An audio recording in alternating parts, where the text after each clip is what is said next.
Hello everyone, welcome to exam grade. आज के video में हम डिस्कस करने वाले हैं जून नेट एग्ज़ाम, जो आपका यूजीसी नेट का एग्ज़ाम हुआ है अभी रिसेंटली। जो सब्जेक्ट के शिफ्ट हुए हैं उनके बेसिस पे, और स्पेशली मैं बताऊं तो कॉमर्स का जो एग्ज़ाम हुआ है 24 जून को जो था, उसके एनालिसिस के बेस पे पेपर वन के कुछ इंपॉर्टेंट टॉपिक्स मैंने यहाँ पे सेलेक्ट किए हैं, जो कि मैं डिस्कस करूँगी इस वीडियो में, सो दैट जो जिनके अपकमिंग एग्ज़ाम आने वाला है उनके लिए थोड़ा सा यहाँ पे हेल्पफुल हो जाए। तो ये वीडियो पूरी देखना आप। सारी यूनिट्स मैं यहाँ पर डिस्कस करने वाली हूँ, तो किस यूनिट से किस तरीके के टॉपिक्स और किस तरीके के क्वेश्चंस आपके पूछे गए थे, ठीक है। और जहाँ तक बात रही आपके पेपर टू की, तो कॉमर्स के बेस पे अगर मैं बताऊँ तो 50% जो क्वेश्चंस थे आपके, वो प्रीवियस ईयर क्वेश्चंस थे। 50% जो है प्रीवियस ईयर क्वेश्चंस थे। तो आप अपने प्रीवियस ईयर के क्वेश्चंस भी प्रैक्टिस करके जाइएगा। स्पेशली मॉक टेस्ट अगर आप ले लें ऑनलाइन तो वो और भी बढ़िया हो जाएगा, ठीक है। डिस्कस करते हैं सबसे पहले डेटा इंटरप्रिटेशन का।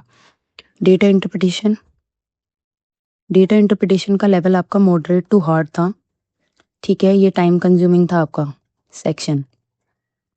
डीआई आपके 2 ईयर के बेस पे डेटा दिया हुआ था, 2 ईयर 2023 और 24, और वो भी यूनिट्स में आपको डेटा गिवन था। इसी में आपके परसेंटेज इंक्रीज से रिगार्डिंग क्वेश्चंस थे, एवरेज से रिलेटेड क्वेश्चन पूछा गया था, रेशियो से रिलेटेड, और एक क्वेश्चन में आपका सेलिंग प्राइस भी गिवन था, ठीक है। और उस सेलिंग प्राइस में ये बोला हुआ था कि ये सेलिंग प्राइस इतने परसेंट से क्या है, ज़्यादा है as compared to previous year वाले के। तो हमें वो कैलकुलेट करना था। तो थोड़ा टाइम कंज्यूमिंग आपका सेक्शन है, तो आराम से इसको आप टाइम दीजिएगा डेटा इंटरप्रिटेशन वाले उसको सेक्शन को।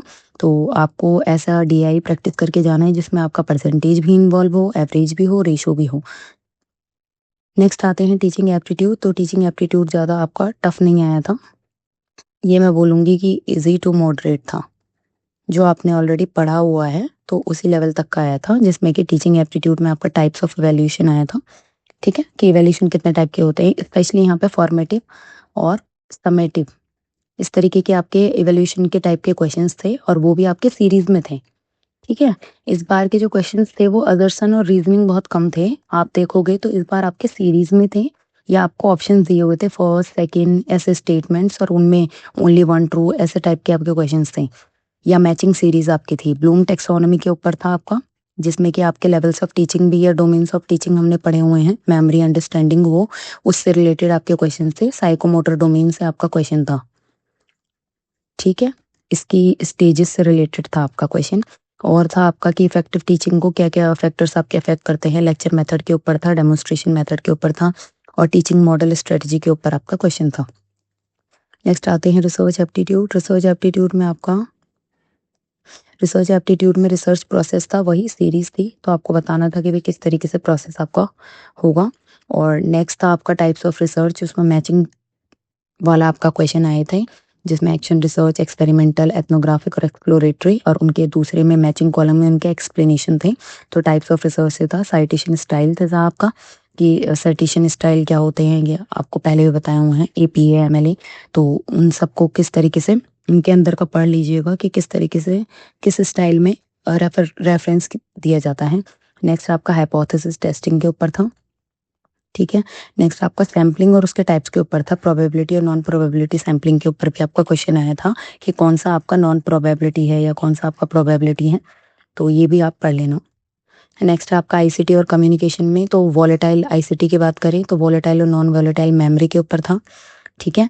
टाइप्स ऑफ कंप्यूटर के ऊपर मैचिंग आई थी आपकी, कि लैपटॉप किस तरीके का कंप्यूटर होता है, या ये सारे आपके मेन फ्रेम हो गया, सुपर कंप्यूटर हो गया, इस टाइप तरीके का आपका मैचिंग का क्वेश्चन आया था।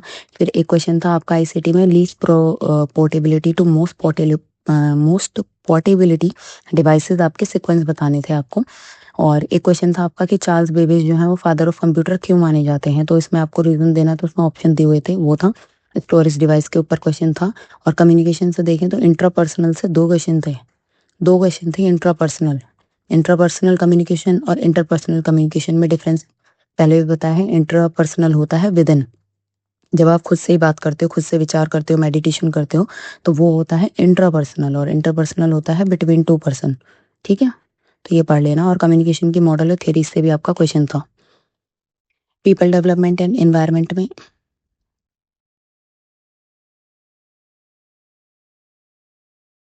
पीपल डेवलपमेंट एंड एनवायरनमेंट आपका ठीक था, इजी टू मॉडरेट ही था। नेशनल पार्क थे इसमें, काजीरंगा नेशनल पार्क इसमें दिया हुआ था आपका, और आपका दिया हुआ था जिम कॉर्बेट पार्क, तो मैचिंग में दिया हुआ था किस स्टेट में आपके ये हैं, तो वो आप इजीली कर लोगे। ग्रीन हाउस गैसेस के बारे में दिया हुआ था, ये भी मैचिंग में ही था आपका। SDG सस्टेनेबल डेवलपमेंट गोल्स के ऊपर था, और बायोडाइवर्सिटी हायरार्की के ऊपर था, तो ये आप देख लेना। बाकी हायर एजुकेशन से देखें तो हायर एजुकेशन से भी काफ़ी नंबर ऑफ क्वेश्चंस थे, स्पेशली NEP 2020 के ऊपर क्वेश्चन था आपका। 5 ईयर प्लान के ऊपर क्वेश्चंस थे, इनके बेसिस पे आपको मैचिंग दी हुई थी कि कौन से ईयर के प्लान पे क्या चीज़ इस्टेब्लिश हुई थी, तो वो आप पढ़ लेना हायर एजुकेशन के कॉन्टेक्स्ट में। एंशियंट यूनिवर्सिटी फाउंडर आपके जो भी थे वो NEP 1986 के ऊपर आपका क्वेश्चन था, और एजुकेशन टारगेट्स टिल 2030 इसके ऊपर भी आपका एक क्वेश्चन था। नेक्स्ट आता है लॉजिकल रीजनिंग। लॉजिकल रीजनिंग में ऑफ कोर्स इनफॉर्मल फैलेसी से क्वेश्चन आएगा ही आएगा, ठीक है। तो इसे पढ़ के जाना आप सारे इनफॉर्मल फैलेसीज कितने टाइप की होती हैं। फिर आपका अल्फाबेटिक सीरीज थी एल्जेब्रिक साइंस के साथ, और कोडिंग डिकोडिंग वाला क्वेश्चन था।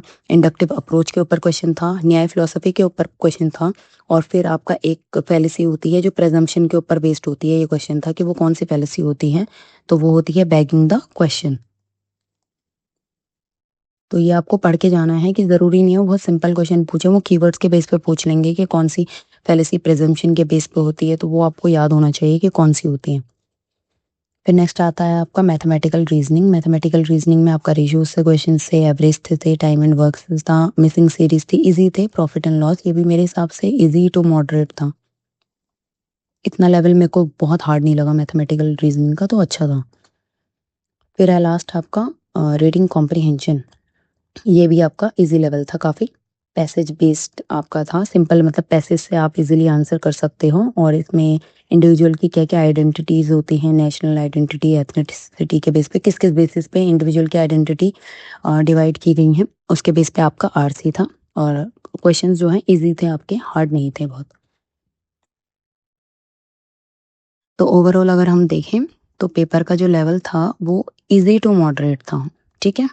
तो आप एक्सपेक्ट कीजिए कि कट ऑफ भी आपकी थोड़ी सी जो है वो हाई जाएगी, क्योंकि पेपर का लेवल बहुत हार्ड या टफ नहीं था, तो यहाँ पे कट ऑफ आपकी हाई जा सकती है। क्वालिफाई करने की तो जा सकती है 66 से आई थिंक 68 के अराउंड, और JRF की मेरे हिसाब से जा सकती है। इस पेपर के बेस पे देखें तो आई थिंक 70 प्लस ही जाएगी आपकी। तो जितना इजी क्वेश्चन आता है उतनी जो कट ऑफ है वो हाई जाती हैं। तो आपको ये टॉपिक से ये आइडिया लग जाएगा जिनका अपकमिंग शिफ्ट में एग्ज़ाम है कि आपको किस लेवल तक की अपनी प्रिपरेशन करके चलनी है। और पेपर 2 में अगेन आपको रिमाइंड करा रही हूँ, पेपर 2 अगर आप प्रीवियस ईयर क्वेश्चन कर लेते हो ना प्रैक्टिस, तो बहुत ही अच्छा रह जाएगा आपके लिए, क्योंकि मेरे हिसाब से जो कॉमर्स के बेस पे अगर मैं बताऊँ तो प्रीवियस ईयर क्वेश्चंस बहुत ही हेल्पफुल रहे हैं, ठीक है। तो आगे मैं वीडियो बना दूंगी, कॉमर्स से रिगार्डिंग भी बना दूंगी कि डिटेल में किस तरीके का पेपर आया था, किस तरीके की आपको आगे तैयारी करनी है। तब तक के लिए वीडियो को लाइक कर लेना, ठीक है, और चैनल को सब्सक्राइब कर दीजिए आप लोग, ताकि इस तरीके की आगे अपडेट मैं आपको देती रहूँ। Thank you so much for watching the video.